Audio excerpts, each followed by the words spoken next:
Bonjour à toutes. Alors c'est marqué dans la paracha de Be'alotecha, au début de la paracha. Daber Hashem el Moshe, les morts a dit Hashem à Moshe en disant Daber el Aaron. Donc parle à Aaron, va Martaïla Vedui. Be'alotecha tenerot. Lorsque tu allumeras Alotecha, quand tu feras monter les nérotes, c'est-à-dire les flammes qui se trouvaient sur le candélabre, El Moul Penemenora, Yehiru Shivat Nerot, éclaireront 7 nérotes. Alors, Rachid expliquait là-bas, hein, la man ispera parachat Amenora et parachat Anissim. Ici, hein, il y a une logique de proximité dans les parachiotes, ouais, qu'on doit déterminer. Parce qu'on a déjà expliqué que la Torah, c'est pas simplement nous raconter l'histoire du clan Israël, c'est d'expliquer la logique. Il y a des enseignements à tirer du fait de la proximité des parachiotes. Et la paracha qui précède, c'est la paracha d'Anissim. Donc des chefs de tribus qui ont chacun amené un korban, un sacrifice, le jour où on a inauguré le Misbéach, l'autel.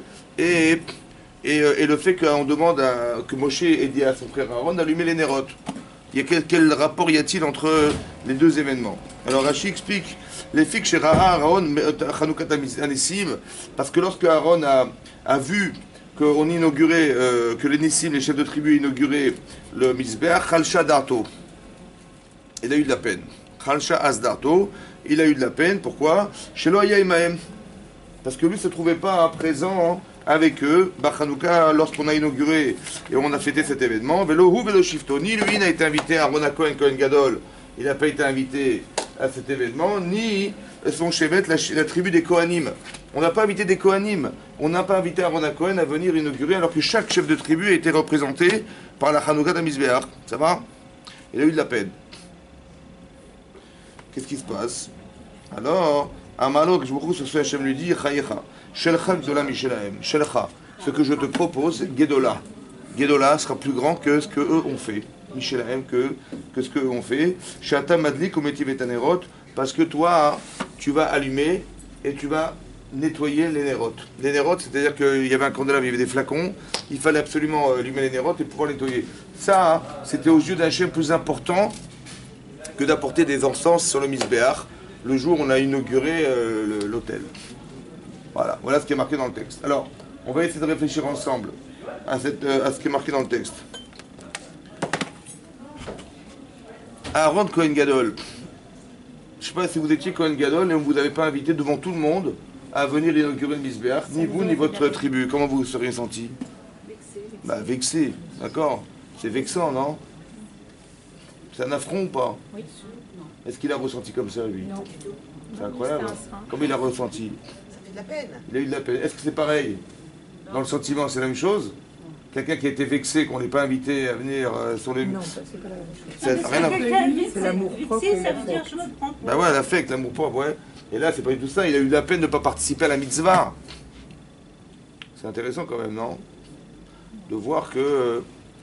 déjà, on ne doit pas être touché par ce qui arrive. C'est-à-dire que je pense que c'est ça la différence, ouais, entre quelqu'un qui croit en Dieu et celui qui ne le vit pas comme ça. Parce que, quelque part, voilà, on a vu des grands de ce monde et des chefs de tribu. Et lui, il est mis de côté. C'est gênant. Le regard qu'on a sur soi, autant que l'idée qu'on se représente de soi.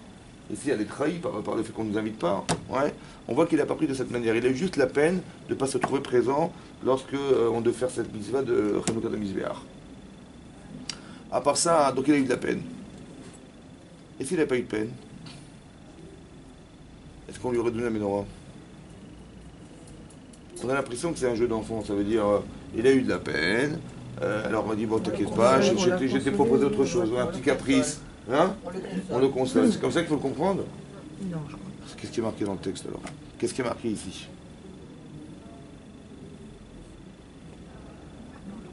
Est-ce que ça vous intéresse de savoir pourquoi on a donné la menorah à Aaron? Ça vous intéresse? En quoi? En quoi ça vous intéresse? Si on vous avait dit simplement, voilà, chaque chef de tribu, il a amené un korban sur le misbar, et lui, on lui a donné la menorah. Pourquoi? On s'en fiche. Pourquoi on a besoin de savoir des choses intimes comme il a eu de la peine, il n'a pas eu... Qu'est-ce que ça change? Vous avez compris? Qu'est-ce que ça nous apporte à nous, ça? Comment? C'est ça. Mais le fait qu'il ait eu de la peine, c'est révélateur de quoi? Et s'il n'avait pas eu de peine, on lui aurait donné la menorah? S'il n'avait pas eu de peine, il n'avait rien exprimé, est-ce que Hachem lui aurait donné la menorah? Hein? Soyez logique. C'est parce qu'il a eu de la peine qu'il a eu? Ou parce que de toute façon il devait l'avoir? C'était prévu. Ah bah voilà, Comment? donc, peine ou pas Est-ce que de toute façon il aurait eu la menorah? C'était prévu. C'était prévu ou pas? Ben, c'est ça ma question. Bah, il me semble que oui, c'était lui. C'est quoi de recevoir la menorah? Après on va expliquer. On va expliquer. Ça râle de toi. Je sais pas. Pour l'instant on sait pas. Après on saura. Pour l'instant on sait pas. Mais non. Mais moi ce qui m'intéresse c'est de comprendre des mécanismes. Ici il y a quelque chose, il y a marqué quelque chose d'important, il faut comprendre ce qui est marqué. Si Dieu avait- S'il n'avait pas eu de peine, il aurait eu la menorah ou pas? Bah, vous Il dites était que oui, destiné vous à avez dit l'avoir. Sans que que oui. d'activité. Est-ce que c'est vrai? Mais est-ce que s'il n'avait pas eu de peine, il aurait eu ou il n'aurait pas eu la menorah? Il Bah, aurait eu. logiquement, oui. Puisque Il aurait c'était eu lui. quand même. Maintenant, si c'est logique qu'il aurait eu la menorah, qu'est-ce que le Rashi, qu'est-ce que le Midrash a besoin de nous raconter? Des histoires. En nous disant, il n'a pas eu de peine, et de toute façon, il l'aurait eu de toute façon. Oui, non? Mais parce qu'il Donc était- ça veut dire que quoi? Ça veut dire que si de toute façon il aurait eu, qu'est-ce qu'on a besoin de nous raconter des choses pareilles? mais l'implication. Ça veut dire quoi? C'est l'inverse qui est vrai. C'est parce qu'il a eu de la peine qu'il a reçu. Non. Non? C'est quoi la peine? C'est quoi la peine? Ça veut dire quoi? C'est quoi le sentiment de peine? Je parle pas du peine, hein. Le sentiment de peine, c'est quoi? C'est un manque. Il aurait tellement aimé être présent. Ça va? C'est une tristesse qui est révélatrice de quoi? T'es lésé. Non, pas du tout. C'est ça que j'ai expliqué, non? Pas lésé. Bah, c'est Il s'est senti. émotionnel, c'est- Il aurait tellement aimé être présent pour la mitzvah. Il n'a pas pu, malheureusement. Ça vient d'un plein ou d'un vide? Ça vient d'un plein, mais Un il n'a pas manque, pu combler. c'est un vide. Hein? Ça vient d'un plein, de quelqu'un qui a envie de s'attacher à Dieu. C'est Il ça. avait une occasion de le faire, qu'il n'a pas pu le faire. Est-ce que c'est pas une provocation, ça, De qui? d'Hachem? Il a dit, Pour le mettre à Hachem, il a l'épreuve. dit à Moshe, va dire à ton frère. Ça veut dire quoi, va dire à ton frère? On l'a pas invité. Il arrive des situations de vie, il sait bien que c'est Hachem qui l'a pas invité, on est d'accord ou pas? Non, il dit, bah tiens, dommage, j'aurais tellement aimé être là-bas. T'as eu de la peine, t'as eu un manque, alors je vais le combler. Mais c'est parce que tu es demandeur de manque que je C'est de comble. l'orgueil. Non, Il n'y a pas d'orgueil. non. Justement, non. Il aurait tellement aimé être présent pour la mitzvah. Où est-ce qu'elle est l'orgueil là-dedans? J'aurais tellement voulu participer à la mitzvah. Ah, tu voulais participer? T'as voulu participer alors je vais faire. Jaloux que Comment les autres. Non, c'est- Encore une fois, j'ai dit comme ça. Est-ce qu'il est jaloux, Aaron Cohen? Non. Il y a eu de la peine, encore une fois. Il n'y a pas marqué il a été vexé, il a été jaloux. C'est ça le faux regard, en fait. Le Yitzhara, il veut nous faire regarder de cette manière. J'ai dit, mais pourquoi, avec quel affront? J'ai pas été invité, mais je suis quand même comme un gadol. Il y a cette façon de voir. Oui, une autre façon de voir. Qu'en vérité, il n'est que partenaire à la mitzvah. Dans toute sa grandeur et sa hauteur, Aaron Cohen, il participe à quelque chose. Il dit, j'ai de la peine, j'ai pas été présent. Ça va? Peut-être j'ai raté quelque chose, mais j'aurais tellement aimé être là. Ça va? Il dit, tu veux être là? Alors je vais te donner la menorah. Continue à Vous être savez dans comment ça veut dire? Ça veut dire l'amour, qu'Hachem, il crée des fois des sentiments, qui sont sentiments de vide. On a l'impression qu'on a été exclu, entre guillemets. Et ça donne, et le sentiment qu'on devrait ressentir, c'est de se dire, mais j'aurais tellement aimé être présent. Ça va? Il dit, bah c'est plus que tu veux, alors je vais te donner. Mais si tu n'avais pas ressenti, je t'aurais rien donné. C'est ça qu'il faut comprendre. Parce que tu n'es pas dans l'aptitude de celui qui en demande, tu es dans l'aptitude de celui qui accepte. Vous avez compris ça? Pourquoi il n'a pas été invité? C'est ce que je viens d'expliquer. Il n'a pas été invité pour que justement il ait de la peine. Donc c'est Hachem qui a voulu que ce Bévadaï, c'est sûr. Mais il était en demande ou en acceptation? Il était en demande. Il a dit j'aurais tellement aimé être présent. Mais en plus Ça aurait qu'il a été envie de négatif, participer. d'accepter. Comment? On aurait cru que c'est positif d'accepter. Il est plus On doit déçu que accepter pénible. tout. quelque part. Il aurait J'entends. été humble. Mais est-ce que vous ressentez ça? Vous dites Mektoub.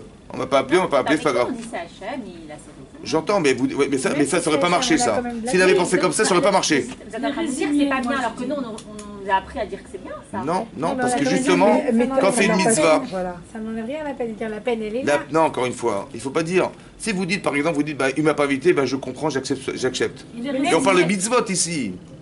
Comment on peut accepter qu'on ne s'engage pas dans la mitzvah? Vous avez compris? Donc il dit, bon, bah, il n'a pas voulu, j'accepte. Non, peut-être l'inverse. J'aurais tellement aimé être présente. Et le fait que je sais que j'ai créé ce besoin, j'ai créé le lien. À partir du moment où je crée le lien, alors c'est ça qu'Hachem voulait. Et il va proposer la menorah. Il va proposer quelque chose de plus fort que ce que j'ai espéré en fait. C'est ça qui est marqué ici. Parce que il va dire Hachem, ce que je vais te donner, c'est encore plus fort que ce qu'on fait à mes yeux. Donc c'est-à-dire que c'est intéressant de voir que sur le plan psychologique, il y a une façon comment on va dire, il y a une façon de cultiver le rapport à la mitzvah, ça c'est une chose. De savoir aussi que, comme si on devait être neutre par rapport à ce qui se passe, c'est aussi énorme. Ouais, parce que la personne, quand on est Kohen Gadol, on peut revendiquer des choses. Eh ben non, on n'a pas de droit parce qu'on est Kohen Gadol, c'est ça qui est marqué. Tu n'as aucun droit parce que tu es Gadol, tu dis bah oui, mais moi j'avais quand même le droit d'être présent comme ils sont là. Incroyable. Et d'un côté aussi, ça veut dire qu'on doit être clair dans notre tête que l'idée essentielle, c'est d'être participant à ce qui se passe, à une activité spirituelle qu'Hachem organise.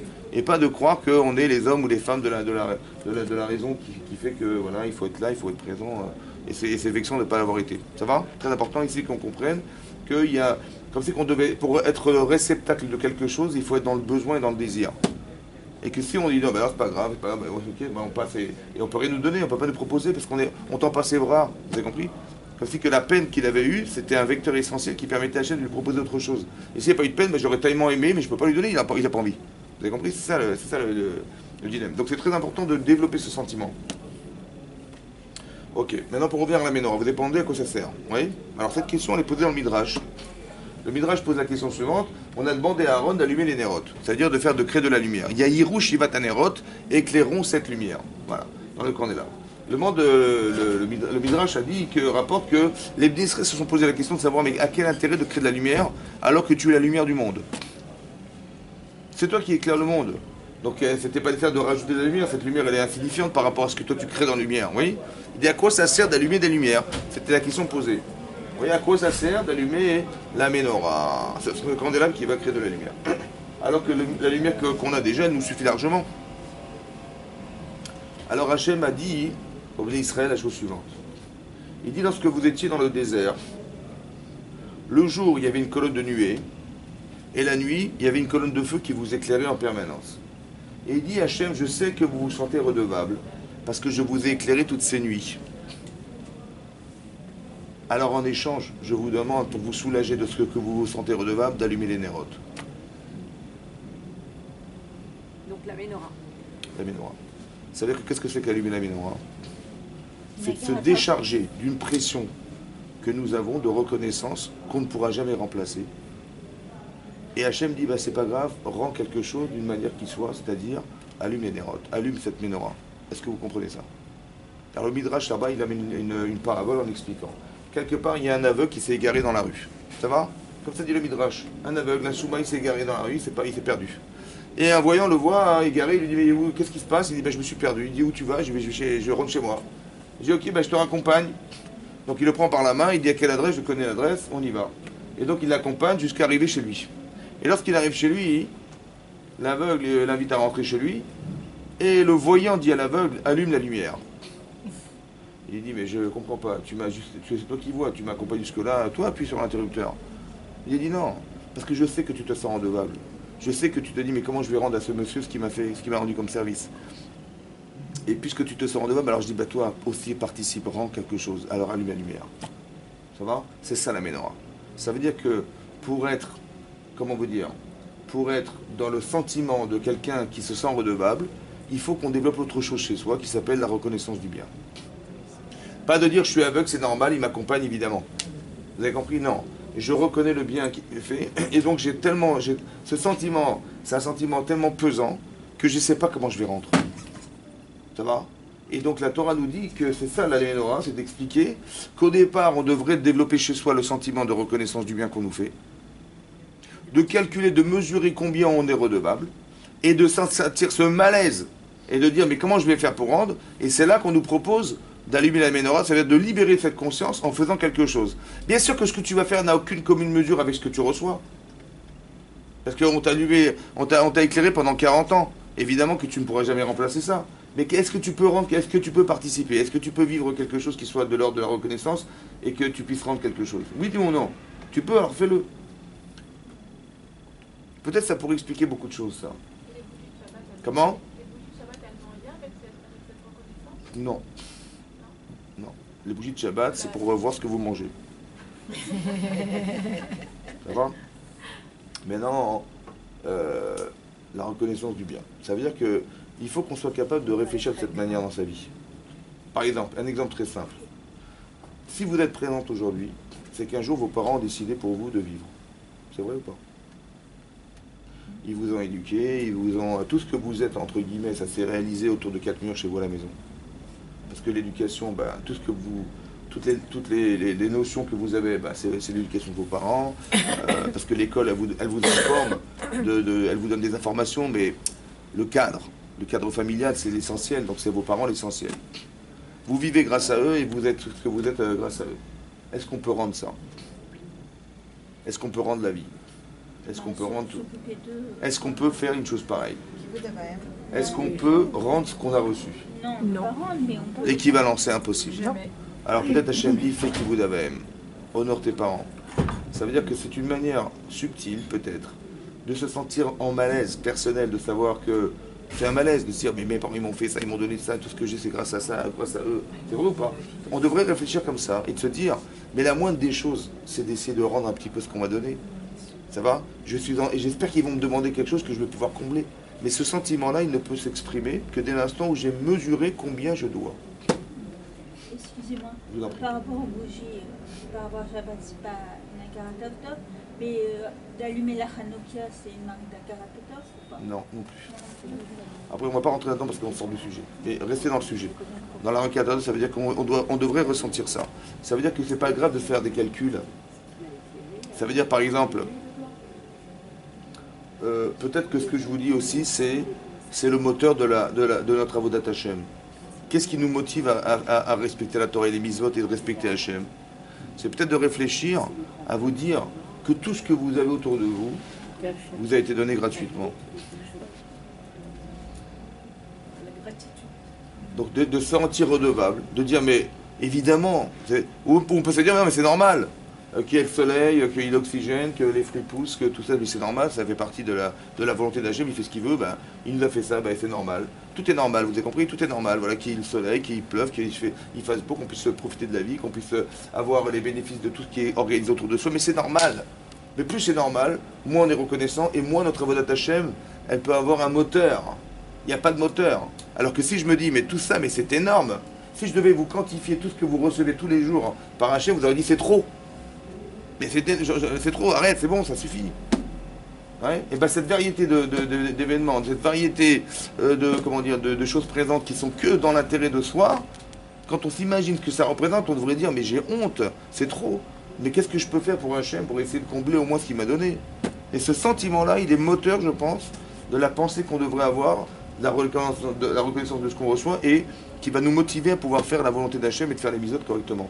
Moi, je trouve que ça va aussi dans le sens contraire, que Oui. les parents, ils doivent remercier Hachem tous les jours de leur avoir donné des enfants. Les parents, oui, bien sûr, mais ça fait partie des paramètres de remerciement. Que les enfants, ils doivent faire le respect des parents, mais Mais c'est ce que j'explique. les parents, Si vous avez la chance, c'est un miracle. mais bien sûr, mais c'est ce que j'explique. Si vous étiez capable de mettez sur une feuille tout ce que vous lui devez, Cadeau d'Hachem. mais c'est énorme. Nos parents, ils doivent Mais on aurait honte de tout ce qui est. Mais essayez de vous imaginer des milliards de paramètres qui font que le monde existe. Et toutes les circonstances que vous avez vécues, elles vous ont construites dans votre vie et c'est grâce à Dieu. Et si vous arrivez à calculer tout ce que ça représente, on dit c'était trop, c'était énorme. Mais ça c'est un devoir de faire, je pense. C'est un devoir de le faire parce que ça vous permet de donner une base à la volonté que vous avez de remercier Hachem. On ne peut pas remercier si on n'a pas cette conscience. On ne peut pas s'être motivé dans sa vie. Et nous, à notre stade, par exemple, Aaron, il remerciait et il avait la menorah pour nous, à notre stade. Oui. Mais le simple fait que vous soyez... D'abord, est-ce que le simple fait que vous ayez conscience de ça, je pense que ça vous permet d'être concentré dans ce que vous devez faire dans la vie. Par exemple, je reconnais le kibud avem, j'attends qu'une chose, j'attends de voir le numéro de mon père et de ma mère sur le téléphone. Alors que sinon, je dis, j'ai autre chose à faire, s'il m'appelle, tant mieux. Il m'appelle, je vais me libérer pour eux. Vous avez compris la différence? C'est énorme la différence. Non. Maintenant, comment ça se mesure? Hein? C'est eux. Comment? C'est eux. Ah, c'était eux? C'est un exemple pour vous expliquer comment ce ressenti est fondamental. On ressent des choses et on le vit. Maintenant, comment ça se mesure? Comment ça se mesure dans la Torah? La reconnaissance du bien. Ouais. Alors, là-bas, il y a un téléphone, pardon. Elle va prendre longtemps. Excusez-moi, ça y est, jette. C'est bon, vous avez le temps. Excusez-moi. Pas les bougies, on a dit le téléphone. Les bougies, on laisse allumer les bougies. Les bougies, pas le téléphone. Maintenant, qu'est-ce qu'on disait? Voilà. C'est marqué, il y a un Midrash, il y a un Midrash Rabbah qui ramène un passouk comme ça. C'est marqué que Réhouven, c'est marqué Réhouven, qui était un des enfants d'Yaakov Avinu, il a entendu quelque chose. Vaishma Réhouven, dit la Torah, il a entendu Réhouven, Vayatzileu miyadam. Il l'a sauvé, on parle de Yosef, des mains de ses frères. De quoi il s'agit? Que lorsque les frères de Yosef ont jugé et condamné Yosef. Parce qu'ils ont fait un tribunal, et à la suite de ce qu'il a dit, vous allez vous prosterner à moi, etc., ils l'ont jugé, condamné, prétextant que il allait créer carrément une rébellion, une zizanie dans la famille, et que ça allait détruire le clan Israël carrément. Ça va? Parce que la concentration de ces 12 enfants, c'est le clan Israël.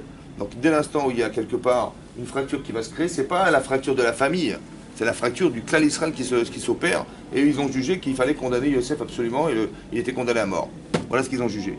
Et Réhouven faisait partie de ces enfants qui ont jugé. Ouais. Maintenant, dit la Torah, qu'il a entendu quelque chose et il a été sauver son frère. Qu'est-ce qu'il a prétexté? Il a dit voilà, et c'est simple. S'il doit mourir, on ne va pas nous-mêmes l'assassiner, on va le mettre dans un puits. Dans ce trou, il y avait des scorpions et des serpents. On sait pertinemment que ce n'est pas le serpent qui tue, mais la faute qui tue. Donc s'il est coupable, il va mourir. Et donc nous, on ne portera pas la responsabilité, ils l'ont jeté dans un trou. Mais il a fait ça dans l'idée de quoi? De revenir et de récupérer, de ramener chez son père. Dit la Torah que lorsqu'on a vendu Yosef, Réhouven n'était pas présent. Bizarrement, il n'était pas là.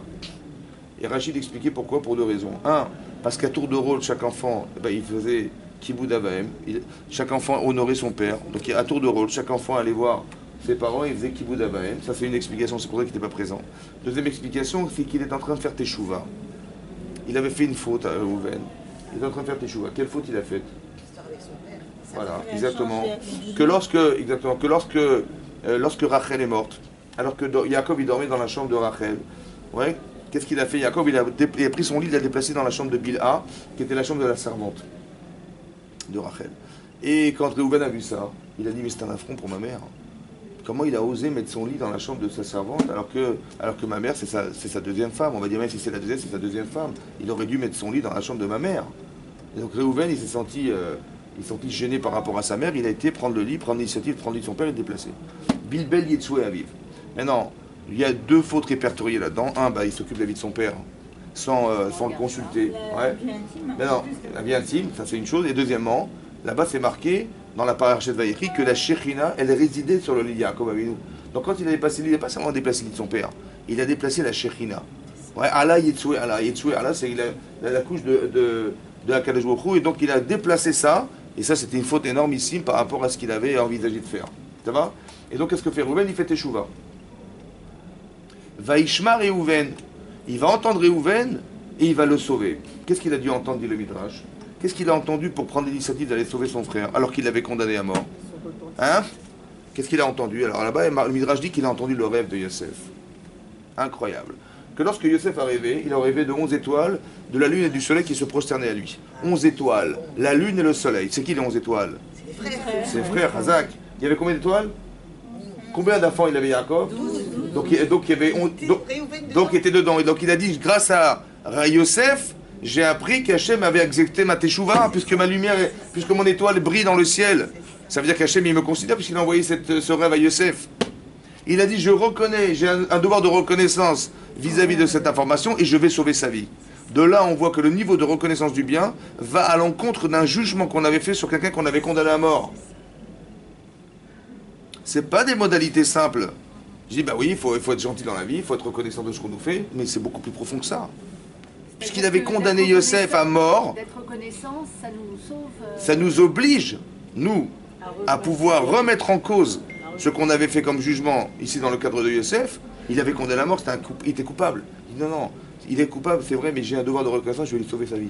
C'est-à-dire que la reconnaissance du bien, elle va jusque-là. Jusqu'à renier un jugement qu'une condamnation, ça va, et il va se sentir dans l'obligation d'aller sauver son frère. Ça va? C'est très important de comprendre que jusqu'où elle va la reconnaissance du bien. C'est parce qu'il avait participé au jugement. Donc en revenant sur son sentiment... Grâce à quoi? À la Karatatov. Je dis bon, il est sympa, il m'a fait rendre service, mais bon, s'il est coupable, vous avez compris? Il est très gentil, merci beaucoup, mais il est coupable. Non. Je lui dois quelque chose. Eh bien, il ne pourra pas mourir. C'est très fort, c'est très fort. Le sentiment de reconnaissance du bien, jusque-là, ça va. Vous voyez? Ça, c'est une chose à comprendre. Deuxième chose à comprendre. Généralement, les gens, ils oublient. Ils ne sont pas reconnaissants, ils sont Exactement. Après, on va expliquer. Mais vous regardez bien, retenez en tête. L'exemple que je vous donne, il y a deux informations à comprendre. La première chose, c'est que Réhouven apprend par le rêve de Yosef que Hachem a agréé sa teshuva. Puisque, effectivement, son étoile brille. Donc, il dit Hachem, il a dit à Yosef, tes 11 frères, donc lui, il va continuer à vivre, puisqu'il va un jour se prosterner à Yosef. Donc il a vu qu'Hachem avait considéré son étoile, donc il est vivant. Donc grâce à lui, il a su que cette échoua avait été agréée. Ça, c'est une chose. Maintenant, est-ce que Yosef, il a eu des intentions particulières vis-à-vis de Réhouven? En lui disant un petit clin d'œil, en disant, tu sais, pour la teshuva, c'est bon, c'est ok, j'ai rêvé. Non, il n'avait rien. Il n'avait rien fait, ça va? Il a rêvé, c'est tout. Très bien. Maintenant, qu'est-ce que Yosef... Maintenant, on nous apprend un autre idouche ici, quelque chose d'innovant. C'est que c'est pas parce que les gens... Moi, j'aurais pensé au départ, M. Tovim, au départ, j'aurais imaginé que je dois de la reconnaissance vis-à-vis de quelqu'un qui a eu des intentions pour moi. Il m'a téléphoné, il m'a trouvé du travail, il m'a machin, je dis merci beaucoup. Mais s'il m'a pas téléphoné, il m'a dit quelque chose qui est qu'une information qui m'a permis à moi de savoir. Mais il n'avait pas d'intention derrière, Yosef. Aucune intention derrière. Il a simplement raconté son rêve. Il n'a pas fait d'allusion quelque part à Reuven lui disant ta teshuva a été agréée. Rien. Qu'est-ce qu'on apprend de là? Deuxième information, que la Hakaratatov, elle n'est pas seulement parce que les gens qui vous ont fait des tovot, ils ont eu des intentions personnelles vis-à-vis de vous, mais même s'ils n'ont pas eu d'intention personnelle, vous avez une tova, dites merci. Ça veut dire que je sois reconnaissant vis-à-vis de ce que j'ai reçu et pas de ce qu'il m'a donné. J'ai reçu l'information. Lui, il est carrément inexistant dans ça, parce qu'il n'a pas pensé à moi. Mais j'ai reçu l'information, je suis Mekir Tova. Je reconnais le bien. Pas seulement parce qu'il a pensé à vous, mais même quand les choses elles se sont faites indirectement, ou bien parce que vous avez tiré un intérêt de la chose, ça suffit pour être reconnaissant vis-à-vis de la personne, du vecteur de la personne qui vous a fait cette Tova. Très important aussi. Jusqu'où ça va? Jusqu'à ne pas condamner la personne. Donc de l'exemple de Yosef, il y a deux informations. Un, je suis reconnaissant de ce qui m'arrive. Et deux, que même si la personne qui m'a fait cette Tova n'a pas eu d'intention personnelle, quand bien même je le suis reconnaissante. Deux choses. Vous allez voir que dans la façon de penser aussi, ça change tout. Regardez. C'est marqué dans la Torah que quand Hachem a proposé à Moshe Rabbeinu d'aller sauver les d'Israël, il s'est présenté devant le buisson ardent, il a dit va sauver tes frères. Là-bas, bizarrement, c'est marqué qu'il a dit je suis d'accord d'aller finalement, si mon beau-père Yitro est d'accord. Il a fait le genre idéal. Moshe Rabbeinu, il a dit oui, je suis d'accord, écoutez, pas de problème, mais je vais voir mon beau-père. Bizarre, non? C'est aussi de la reconnaissance. Laquelle? Il a épousé ses filles. Et là, il va... Bah si, il forme. Attendez, je vous pose une question. Il y a des gens qui souffrent et qui meurent là-bas en Égypte. Ouais. Il dit, je suis d'accord, mais attendez, je vais quand même aller voir mon beau-père. On ne sait jamais. S'il ne veut pas, qu'est-ce que je fais alors? Je n'ai pas compris. Mais les gens, ils meurent. Hachem, il t'a dit d'y aller. Et les gens meurent. De coup, ils souffrent là-bas. Qu'est-ce que tu fais des modalités d'aller voir ton beau-père? Mais attends, mais vas-y, fonce, cours. Le temps que tu ailles là-bas et aller voir ton beau-père et qu'il accepte ou qu'il refuse, tu te rends compte de temps perdu? Mais ces secondes-là, elles sont en trop. Mais ça ne veut pas dire qu'il aurait obéi à son beau-père si son beau-père... Mais alors pourquoi il y va? Il n'y va pas, vas-y, fonce, cours en Égypte et va sauver tes frères. C'est quoi? Qu'est-ce qui a marqué dans le Midrash? Qu'est-ce qui a marqué? Qu'est-ce qu'il a imaginé Moshe Rabbeinu en proposant un chef? Il dit oui, d'accord, mais à condition que mon beau-père accepte accepte que j'y aille. Mais même s'il refuse, tu mets Hachem d'un côté et tu mets ton beau-père de l'autre, il n'y a pas photo. Qu'est-ce qu'il a imaginé? Qu'est-ce qu'il a fait faire? Dire qu'il fallait absolument qu'il aille voir son beau-père. Et s'il n'avait pas été... Vous voulez pas la bénédiction de ce beau-père? Mais de quoi on parle? C'est quoi? Il faut comprendre. Quand même, on doit un cadeau. Mais est-ce que ça va... vous avez des gens qui souffrent, et Hachem qui vous dit d'y aller. Il vous dit, bon, je vais quand même mon beau-père, son cavode, quel cavode quoi? Est-ce qu'il veut faire souffrir sa femme? C'est Hein? ça qui pèse? Mais je sais pas, c'est ça qu'il faut comprendre. C'est ça qu'il faut comprendre. Ouais, qu'est-ce qui est marqué dans le Midrash? Qu'est-ce qui est marqué dans ce passage? Alors on va réfléchir ensemble. Un jour, Moshe Rabbeinu, il a assassiné un Égyptien. Vous vous rappelez? Oui. Bon, qu'est-ce qu'il a fait après Moshe? Il a été jugé. Ouais, un Chen Noda Davar, la chose a été su, il a été jugé et il a été condamné. Par miracle, il s'est sauvé. Où est-ce qu'il est parti? Hein? Comment? Non, il est parti 40 ans en Éthiopie. D'accord? Pendant 40 ans, il était roi d'Éthiopie. Et après ces 40 années, il est parti à Midian chez Yitro.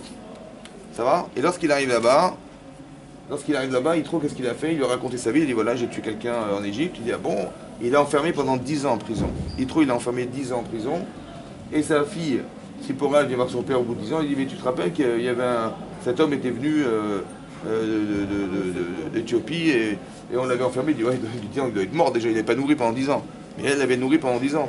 Ouais, et quand il l'a vu, il a été estomaqué par comment il est vivant encore. Et après, finalement, il a épousé Il a épousé sa fille Tzipora. C'est vrai? Si maintenant Moshe Rabbeinu, il est capable physiquement de se trouver devant le buisson ardent et d'avoir la chance de sauver Israël, physiquement, il le doit à qui? Non, il le doit, oui, à cet homme qui l'a mis en prison, qui aurait pu le tuer, qui aurait pu... Mais pourquoi, je vais vous faire comprendre autre chose, pour introduire cette idée-là. Chez Akadosh Baruch Hu, mettez-vous à la place d'Hachem. Vous êtes Hachem. Ça va? Donc vous voyez Moshe se sauver d'Égypte, et vous voyez 50 ans plus tard Moshe devant le buisson ardent. Il s'est passé 50 ans. Pour Hachem, il s'est passé combien de temps? Une seconde. Essayez de réfléchir, vous êtes Hachem. Il s'est passé une seconde. Donc Hachem, il le fait sortir d'Égypte, et Hachem, il lui propose de sauver Israël. Il s'est passé combien de temps? Une seconde. Mais Hachem, il sait pertinemment, lui, que sans Yitro, est-ce qu'il aurait été présent? Il se serait sauvé, peut-être qu'il aurait été rattrapé par la police. Oui, non. C'est comme ça qu'on doit réfléchir. Moshe se dit, mais sans Yitro, j'aurais jamais eu la chance de pouvoir faire cette chose. Mais qui c'est qui l'a fait intervenir dans ma vie? Qui c'est qui l'a fait intervenir dans ma vie? Hachem. Donc peut-être qu'Hachem, il a pensé que Yitro, il avait une part dans le sauvetage du clan Israël. Oui ou non? Oui. Est-ce que je dois reconnaître ça ou pas? Oui. Rakarat Atov. Akarat Atov. Ça veut dire que si Moshe Rabbeinu était parti sans consulter son beau-père, il aurait échoué dans sa mission. Il n'aurait jamais compris pourquoi. Vous savez pourquoi il aurait échoué? Parce qu'Yitro, il a une part dans le sauvetage. Ce srout, il l'a ou pas? Mais tu ne peux pas lui enlever. Donc si toi, tu ne l'associes pas à ton mérite personnel, ben, tu vas échouer. Et ça, c'est issu du fait d'être Mekir Tova. Ça veut dire d'avoir dans sa tête l'idée que si je suis là, c'est grâce à quelque chose ou pas? Mais le premier intermédiaire qui m'a permis d'être présent, c'est lui. Donc je lui dois quelque chose. La Hakarat Atov, lorsqu'elle est associée, elle permet d'être fort. Et lorsqu'on est dissocié d'elle, on pense qu'on est l'homme de la situation. En fait, on ne se rend pas compte que, quelque part, tiens, bizarrement, qu'est-ce qu'il avait à faire Yitro dans cette histoire? On ne se la pose pas la question parce que peut-être qu'on n'a pas envie de la poser. Peut-être que c'est notre kavod, etc. Et là, on se rend compte qu'on part avec moins de srouillottes. Ça veut dire que le mérite que Yitro il avait au départ, qui n'est pas associé à celui de Moshe Rabbeinu, ne lui permettra pas forcément d'aller sauver Israël.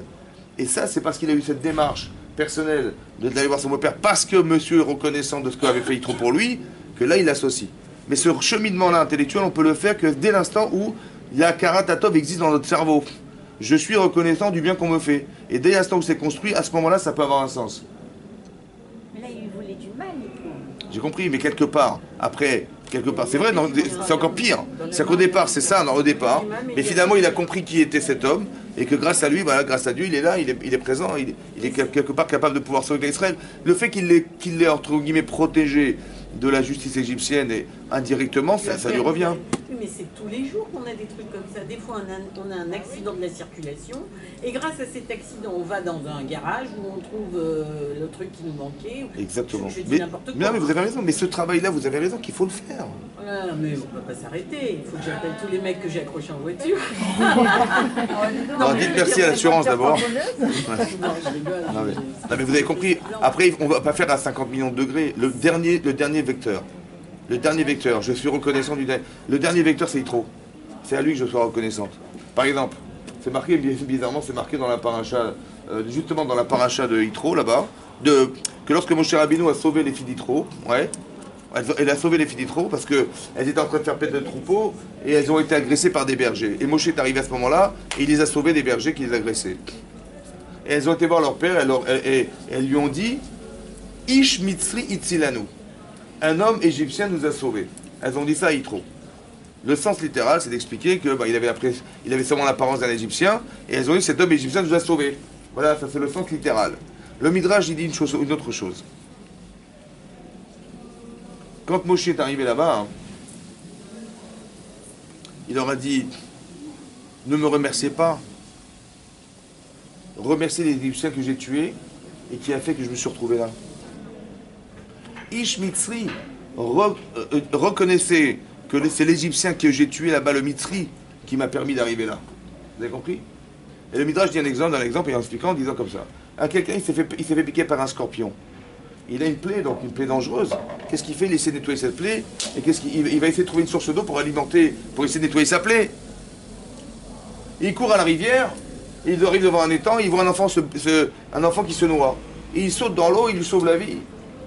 Et l'enfant lui dit, mais Mais comment je peux vous rendre ce que vous m'avez donné? Vous m'avez sauvé la vie. Il dit, mais ne me remercie pas, remercie le scorpion qui m'a piqué.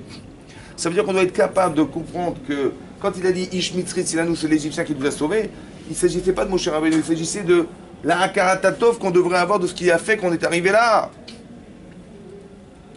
C'est ça qui est marqué là-bas, c'est incroyable. Ça veut dire qu'on doit être capable de voir à chaque fois que le bénéfice que nous avons d'exister ou d'avoir des choses dans sa vie, on doit être capable de reconnaître que l'origine, qui est l'origine de ça. Et l'origine, c'est ça. C'est très important de construire ce facteur essentiel dans sa vie, qui est d'être reconnaissant et reconnaissant de ce qui nous arrive, parce que on a un devoir, au moins d'espérer pouvoir rendre ce qu'on nous a donné un jour, et c'est ça qui va être le moteur essentiel de notre faculté à pouvoir exister aussi et faire exister autour de soi des autres. Ça, c'est un principe qu'il faut reconnaître. Ouais. Ça veut dire qu'on doit avoir de la reconnaissance envers quelqu'un qui fait du mal, ou qui nous a fait du mal, si ça amène quelque chose. C'est autre chose. Après, c'est autre chose. Ah, c'est autre chose. Après, parce que là-bas, hein, c'est autre chose. D'être reconnaissante, c'est très compliqué d'être reconnaissant des gens qui font du mal.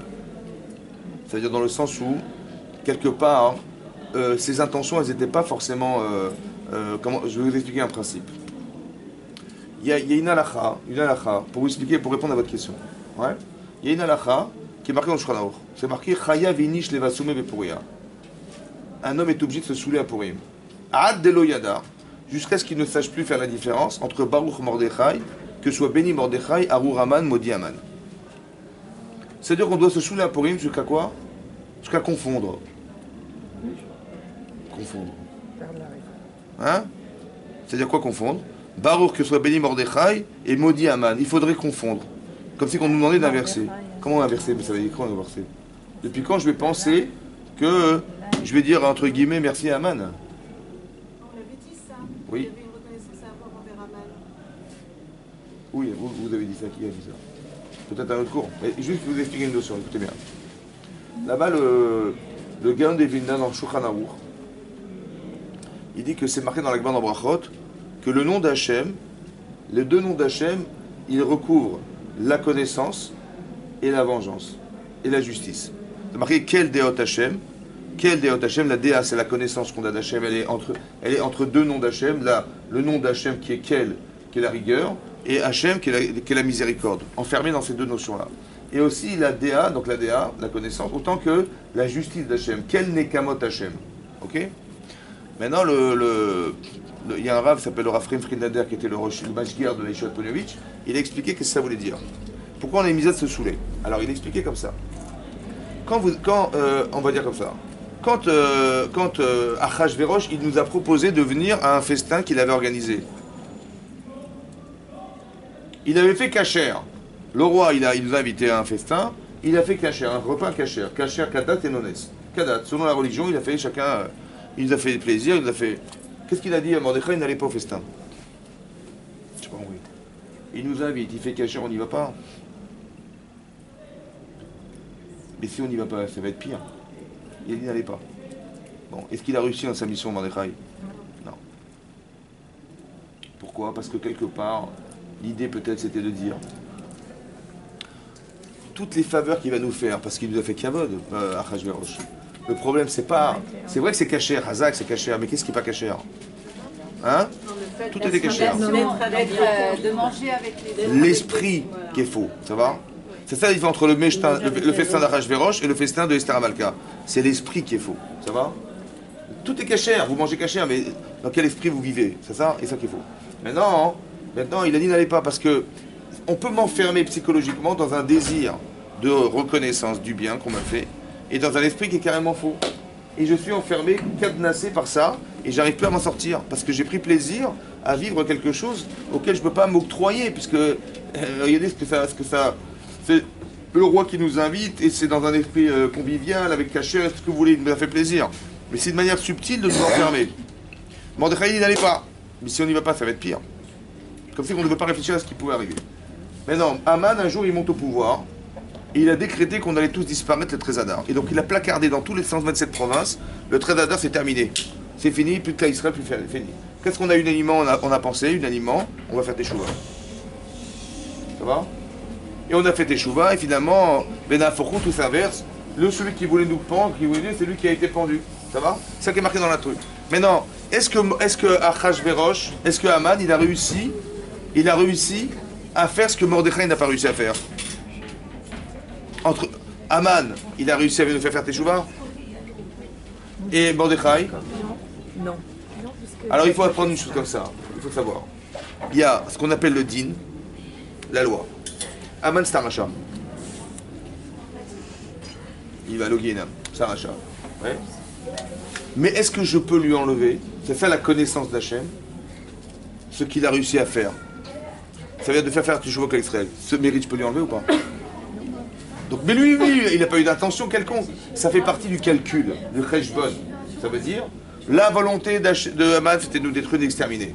Mais quelque part, est-ce que indirectement, il n'a pas ce mérite indirectement d'avoir fait des choses pareilles? Il n'a pas eu ça dit. Voilà, c'est marqué que Bnei Banav, les petits-enfants de Haman, l'Indout Torah Bnei Brak, ils ont appris la Torah Bnei Brak. Ça veut dire que ce mérite-là, il lui a permis d'avoir des enfants dans la Torah, qui sont convertis au judaïsme. Mais est-ce que je peux octroyer ça? Alors, ce que dit le Gaon, c'est ça la connaissance qu'on a d'Hachem. Seulement, elle est dangereuse cette connaissance. Pourquoi? Parce que si je peux penser qu'on peut tirer du bénéfice d'une avéra, alors je vais peut-être faire des avérotes. Alors tu sais quoi? Tu vas le savoir, mais quand tu seras souple. Chaya vinish leva soumé, tu vas te saouler. Et là, tu vas dire l'inverse, mais tu vas le penser quand tu es inconscient. Parce que de façon consciente, c'est dangereux de penser ça de façon consciente. Et ce que je vais vous dire, c'est ça. Il y a ce qu'on appelle le din et le cheshbon. Que la karatatov, je veux dire, quelque part, je peux être reconnaissante de ce que la personne a fait de mal pour moi parce qu'elle m'a permis quelque chose. Mais ça reste dans un cheshbon. Ça veut dire que ce n'est pas quelque chose qui est conscient. Vous avez compris ce que je veux dire? C'est dangereux de penser qu'on doit dire merci à des gens qui nous font du mal. Ça fait partie d'un plan divin, ça. Mais moi, je n'ai pas le droit de dire je suis reconnaissant de la révolution Hitler et tous ces gens-là qui ont fait des choses horribles. Ouais? C'est quelque chose qui reste dans ma conscience, dans mon inconscient, mais qui ne soit pas révélé consciemment parce que c'est dangereux de le penser. C'est ça que je voulais vous l'expliquer. Vous voyez que je n'ai pas de reconnaissance vis-à-vis des gens qui ont fait du mal. Maintenant, ils ont été utilisés par Hachem, parce que ce que eux m'ont fait, qui ont été une souffrance personnelle, ça a forcément un sens. Mais quelque part, je dois dire, ça qu'on dit Chavivi Misurim, il va arriver des choses difficiles, mais je peux dire aussi merci, comme on est Mevarer à la Ra'a, on bénit sur le mal comme sur le bien. Parce que le mal n'existe pas. C'est la conception qu'on a qui fait mal. Mais quelque part, ça m'a permis à quelque chose, d'atteindre quelque chose, ça m'a permis d'atteindre quelque chose. Ouais, ça m'a permis. Ben, quand vous dites, comment il s'appelle Aaron, il n'a pas été invité à Hanouka de Misbéach. Ça fait mal quand même. Parce qu'il se voyait tellement là-bas, il n'est pas invité. On n'a pas dit son nom. Et ça fait mal, mais il a eu de la peine. Cette peine-là, elle lui a permis d'accéder à autre chose. C'est-à-dire que le mal n'existe pas. Simplement, pour vous expliquer que ce que je vis n'a de sens que ce que ça peut m'amener à devenir. Ne regardez pas ce que vous vivez. Parce que tu dis, mais bon, bah, on va s'arrêter là, je vais marquer dans un livre que j'ai pas été invité à l'inauguration de Misbéach. Et ça m'a fait de la peine, je vais le répéter 100 milliards de fois. Tu vas t'angoisser pour rien, ça n'a aucun sens. Par contre, ce que tu as vécu t'a permis d'accéder à la Ménorah. Ça veut dire que ce que vous vivez n'est pas forcément simple et agréable, mais ça peut vous amener, si vous l'avez bien comprise, à ce qu'on puisse continuer sa vie dans d'autres choses et on peut vous apporter autre chose avec. Donc ne regardez pas ce que vous vivez, regardez ce que vous devenez par ce que vous vivez, c'est ça qui est essentiel. C'est pas de dire c'est grâce à Hitler. On ne peut pas dire ça. On a eu la terre d'Israël. On n'a pas le droit de dire ça. C'est horrible. On n'a pas le droit de dire ça. Je disais, on ne peut pas dire merci. Mais indirectement, ça a permis quelque chose, c'est les comptes d'Hachem, ça. Moi, je ne rentre pas dans la karatatov des comptes d'Hachem. C'est ça que je vais vous dire. Ça, je ne rentre pas là-dedans. C'est vrai qu'on peut le penser indirectement. Voilà. Mais on n'a pas le droit de le penser consciemment. C'est dangereux de le penser. Oui. C'est ça qu'on dit. C'est pour ça que le Rav expliquait que cette mitzvah de ce soulapurim, c'est de savoir inconsciemment. Surtout pas consciemment, c'est dangereux. Pas dire, bah tiens, il y a des bénéfices des avérotes, pourquoi pas? Parce qu'inconsciemment, je peux faire des avérotes alors que je pense que je vais en gagner quelque chose. C'est pas le droit.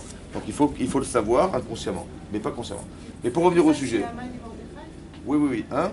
C'est pour ça que justement. On inverse. On le dit, mais inconsciemment. Ça, je vous l'explique. Parce que finalement, dans Raman. Parce que c'est la DA d'Hachem. Ça fait partie de la connaissance qu'on va avoir d'Hachem. Et Hachem, il calcule tout. Tout est pris en compte. Ça va? Et pour revenir au sujet de la karatatov. Donc, ici, c'est marqué clairement. Ouais. Ouais. Des situations malheureuses. Douloureuses, ouais. Mais il est marqué sur l'Agma dans Brachot. L'Agma dit Mevachim, Mevarechim. On est Mevarech, on bénit Hachem. À la Rak, moi je m'offre à la Tova. Ça veut dire que. Mais c'est quoi le principe? Comment on peut être Mevarech Hachem d'avoir souffert? Ça n'a aucun sens. Hein? C'est vrai ou pas? C'est le contraire de ce qu'on vient de dire, parce que là c'est conscient. Comment? Si on bénit, c'est conscient. Mais qu'est-ce qu'on a... Mais qu'est-ce que vous avez compris pour bénir? Il faut comprendre pour bénir. Quand il m'arrivait quelque chose de bien, je sais pourquoi je bénis Hachem. Je dis voilà, mais il m'arrivait ça et ça et ça, Non, de bien, j'accepte. Il faut comprendre qu'on a souffert pour arriver à quelque chose remonter à la de bien, cause. pour évoluer. Ou pour Exactement, c'est ça qu'il faut comprendre. Il faut comprendre que ce que j'ai souffert, ce qui m'a remis en question, m'a remis en cause, m'a permis de dévoiler quelque chose chez moi, ouais, qui est révélateur de... Les paramètres de ce que composait cette souffrance doivent être réfléchis. Mais au moment où on a la souffrance, Ouais. on n'arrive pas. Mais pas au moment où vous avez souffert, évidemment. Ouais, c'est après quand vous avez... Par exemple, il peut vous arriver... Par exemple, un exemple très simple. Je vous avais dit au cours déjà. C'est marqué Sarah, elle avait quel âge quand elle est décédée? 127 ans. Elle avait 100 ans, elle avait 20 ans, elle avait 7 ans. Ça va? Et Rachid expliquait, là-bas le dernier Rachid qui dit dans cette fois, il est marqué Iyou Chaye Sarah, voici la vie de Sarah. Hein? Elle est pure comme la sel. Non, ça c'est sûr, mais après, c'est marqué Iyou Chaye Sarah. Le texte finit en disant Iyou Chaye Sarah, voici la vie de Sarah. En disant, elles étaient toutes Shavim Letova. Shavim Letova, ça veut dire quoi? Shavim. Shavim, équivalente. Toutes ces années-là, Letova. Pour le bien. Pour le bien. Donc, Sarah, elle a été stérile pendant 90 ans. Ouais. Elle a dû bien pleurer, madame, pour avoir des enfants. Ouais. Que lorsque elle était stérile, elle a été obligée de donner une servante à son mari pour avoir des enfants. C'est super. Après, elle arrive chez Avimelech, elle a failli être violée par ce monsieur. Ouais. Il y a eu la famine en Israël. Elle a été obligée de, comment vous dire, et toutes les péripéties qu'elle a eues avec Ishmaël, avec toutes les souffrances qu'elle a vécues, etc. Et finalement, bouquet final, elle meurt de crise cardiaque en apprenant que son mari va sacrifier son enfant qu'elle a adopté qu'elle a eu pendant 37 ans. Elle a une vie, Baruch Hashem, extraordinaire. Mais on en rêve tous. Hein? C'est quoi les Tova, Hein? Est-ce que le Tov, c'est le bon? Tov, c'est pas Yafé. Tov, c'est bon ou c'est bien? Bien. Très bien. Est-ce que ce qui est bien, c'est forcément bon? Non. Et est-ce que ce qui est bon est forcément bien? Non. Est-ce que ce qui est mal est forcément mauvais? Il faut le comprendre, ça. Très bien. Maintenant, imaginez-vous Sarah. Est-ce que Sarah aurait été Sarah si elle était une femme comme tout le monde? Non. Cette stérilité, qu'est-ce qu'elle a créé chez elle? La prière. La prière. Elle s'est démenue ou pas? Elle s'est attachée à Hachem de façon incroyable? Oui ou non? C'est un bien ou c'est un mal, ça? Bien. Bien sûr. Ça veut dire qu'il faut réfléchir comme ça. La Tova, c'est pas ce que vous vivez. La Tova, c'est ce que vous devenez. Ça va? Il y a deux façons de comprendre. Soit il y a je les dis, choses qui nous arrivent bien. écoutez, bien. mais bien sûr, évidemment. Pas bien. Mais je veux dire Ce qui que, nous fait grandir. de la même manière que quand Hachem vous fait du bien, bah vous dites merci bon Dieu.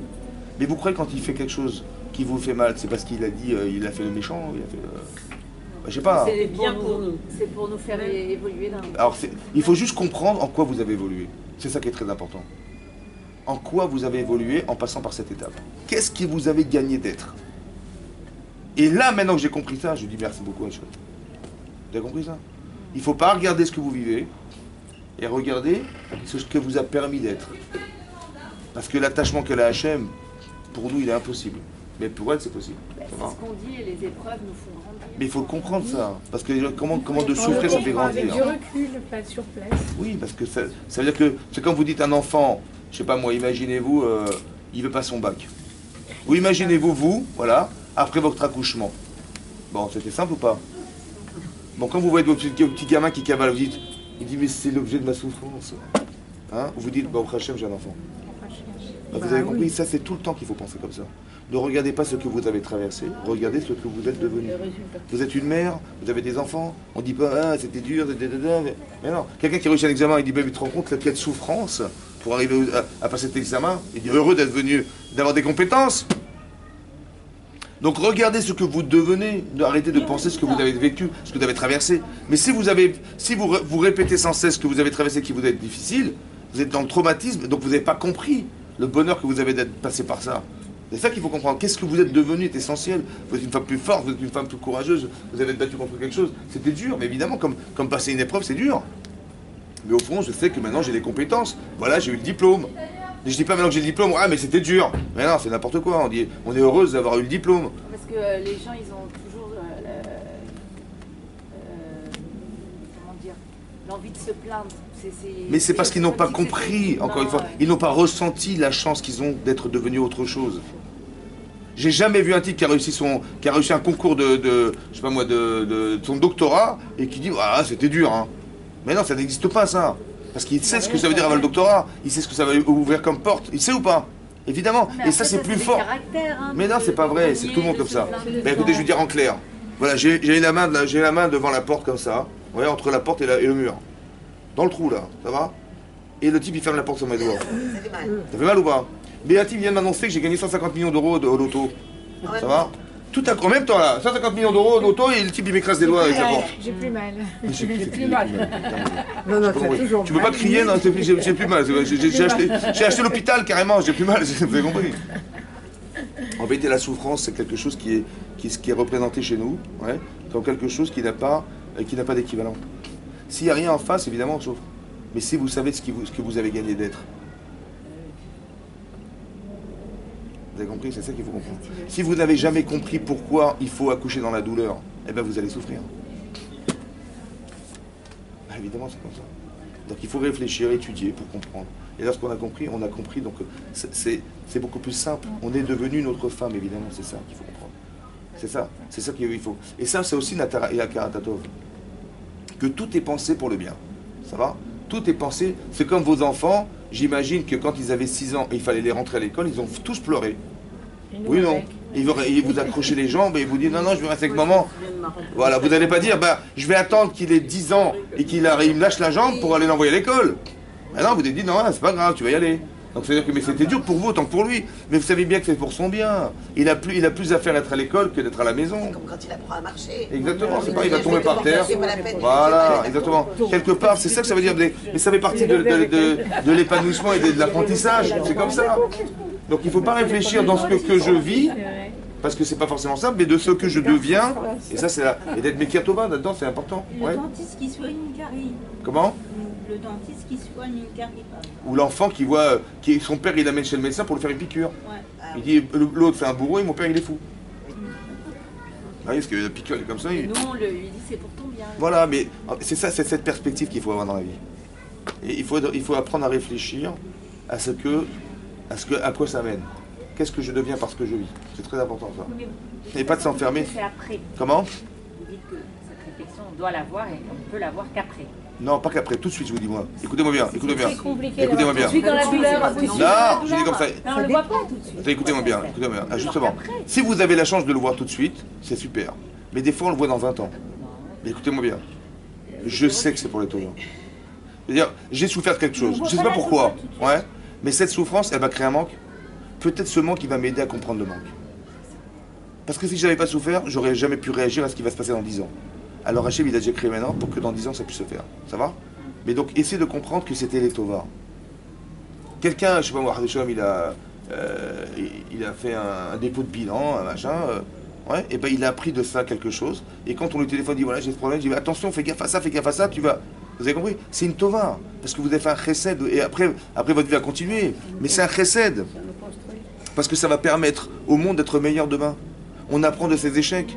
Mais si vous l'avez vécu, vous dites, mais non, vous avez été un vecteur essentiel de 100 familles qui vont pouvoir écouter ce que vous avez dit et qui vont pouvoir s'en sortir un jour. Il est où le mal? Vous avez compris ce que je veux dire? C'est ça qu'il faut penser. Que rien n'est mal. Ça veut dire que tout ce que vous vivez a un sens.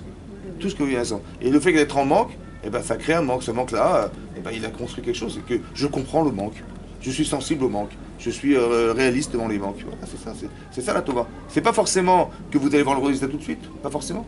Mais vous êtes construit, c'est terminé. Et ça, c'est ça qu'Hachem il voulait. Et après, maintenant, ça va être utilisé un jour. C'est tout. C'est comme ça. C'est comme ça qu'il faut penser. Khazak, mesdames, je suis désolé. Avec plaisir. Shabbat shalom.